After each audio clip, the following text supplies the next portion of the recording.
Мачка виси од гепек на автомобил додека се движи на патот Штип-Неготино на планината Серта.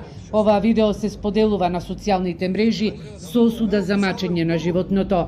Граѓанските активисти од иницијативата Ние за благосостојба на животните веќе доставија пријава до Министерството за внатрешни работи.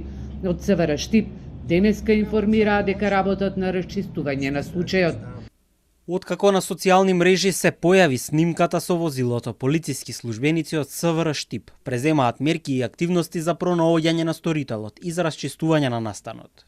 Граѓанските активисти велат дека од видеото не може точно да се процени во каква состојба е мачката, но сметаат дека ова е еден од честите примери на мачење на животни на ваков начин, со вразување и влечење за возило. Според нивни информации, видеото е направено вчера, а сторителот може да се открие, бидејќи се гледаат табличките на возилото. За сличен случај во судската пракса веќе постои пресуда од Основниот суд во Гостивар за лицето ѓ.д, кое под исти околности влечело животно, куче, врзано за своето возило, пошто му нанело тешки повреди. Не постои разумно ниту логично објаснување зошто некој би го сторил ова, па од тука ваквите действија несомнено имаат обележја на кривичното дело, убивање и мачење животни.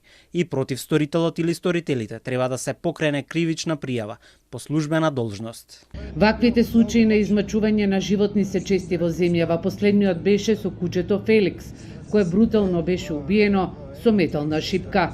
Активистите по долго време бараат зголемување на казните за сторителите кои ги измачуваат и убиваат животните.